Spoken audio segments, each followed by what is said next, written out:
we depend on men for in our program. I think that's an important point, is that we're a male-friendly organization. We're called Jersey Battered Women's Service, but we also serve men who are victims of abuse. We also have a group for women who use force. So it's important for male victims of abuse to know that we're available to help them as well. So it should be Jersey Battered Persons Service. Well, that's why we go by JBWS now instead of saying our full name most of the time. Okay. Now, generally speaking, there's a cycle of violence, right? And this really gets to the heart of what domestic violence is all about, and your mission, which is to help people through that. Anybody want to describe what that cycle is? Well, there's a pattern of abusive behavior that happens. There's never a situation where somebody is hit and horribly abused in their first relationship, or their first date, or their first contact with someone. It begins gradually, and very many women describe a cycle where there'll be some tension building, and then an incident of physical or severe verbal or emotional abuse, and then afterwards there's a honeymoon phase in which the person who's been abusive is apologetic, will get them gifts. I'm sorry, honey, I'll never do it again. Right, exactly. Please take me back. Right. And that's the loving person that this victim married. And they say, well, I have hope that this will be okay. They love the person. They don't want to be out of the relationship for many reasons. And so then they stay in the relationship until there's then another tension building phase and then another abusive incident. But the pattern can repeat itself. And that's a big reason why women stay in abusive relationships, because of that hope that comes during the honeymoon phase. And also imagine there's a stigma attached to being labeled a battered woman, or to admit the failure of a relationship, right? Yeah, that's something that we're constantly working on trying to change, and to let people know that just because you've been a victim of abuse, it doesn't mean that you're responsible for the violence. The abuser is solely responsible for the battering behavior. And so that's something that we're constantly working on. It's also particularly important fact in Morris County for women to understand, because Morris County tends to be of middle and upper income.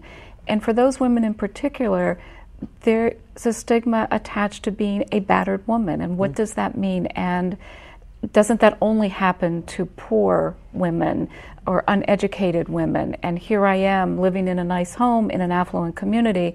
Why would anybody believe that I'm a victim of abuse? And would they not believe me or blame me for what's happening in that relationship?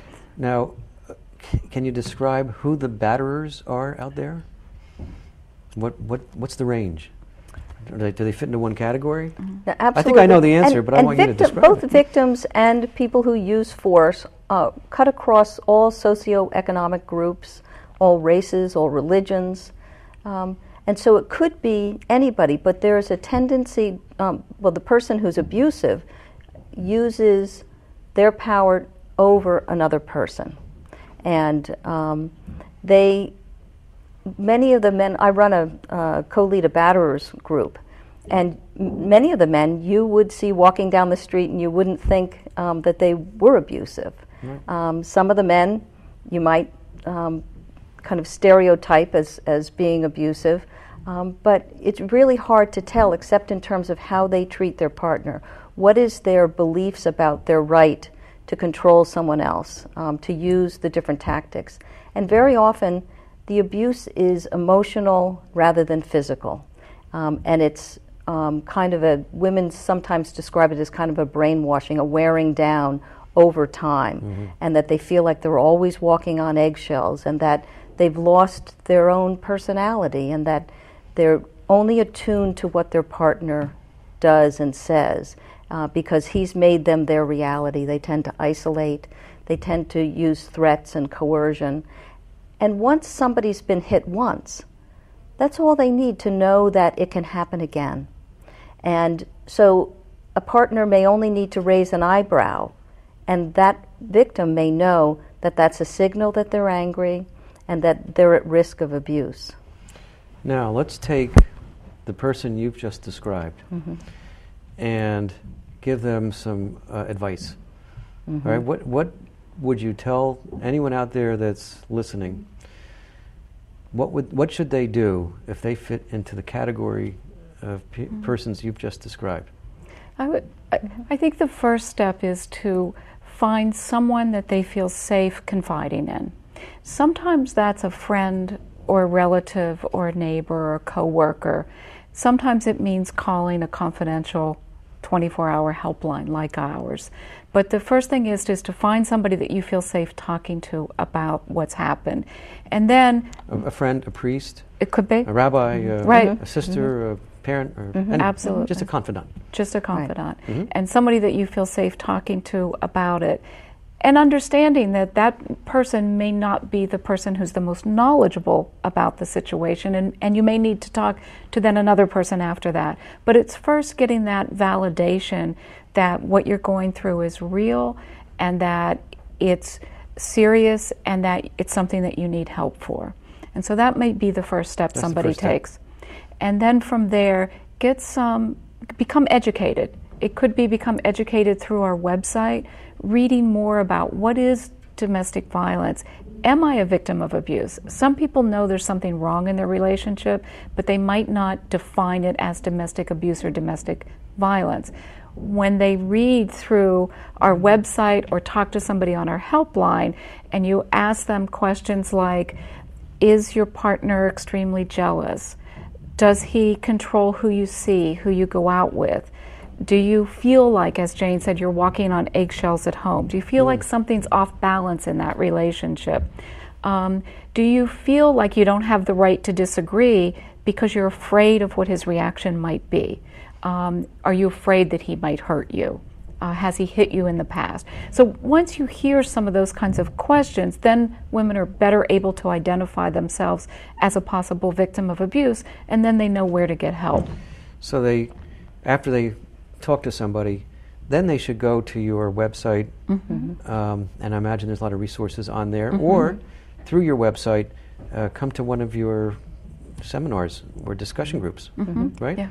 Right. Right. Well, from there, the first step they'd need to do would be to call and talk to somebody on the helpline. Okay. And then from there, we can talk with them and find what's the best resource for them. I mean, first of all, on the helpline, what we would do is assess for how dangerous the situation is. Right. I mean, our key priority at first is to find out, are they safe? And depending on the answer to that question, an option for them might be to come to the safe house that we have, or it may be to call the police.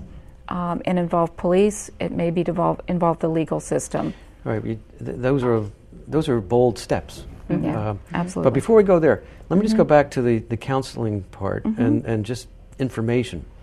So they can come to your shelter or to wherever you have seminars and talk about it with counselors, right? People that are skilled and have experience, right?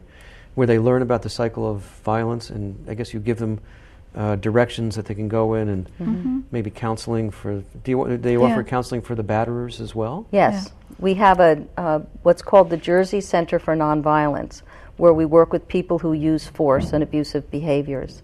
Where we work with primarily men who are abusive, but we also have a women's use of force group. And there we give information about domestic violence, help them to understand how their behavior is abusive, and give them some tools for changing their abusive behavior. Must be a very good feeling on your part to have people go through that program and succeed, right? Yes, and it's very difficult to change life patterns, but we do see people who come in and say, I never would have come here on my own, but because I was court-ordered to come, I've learned so much and my relationship is better with my partner. Okay. And then on the victim side of it, when they come in, as you said, when they first come into, they can come into a group, and just, it's called Exploring Your Relationship, just looking at the relationship, trying to figure out if it's abusive and where they go from there.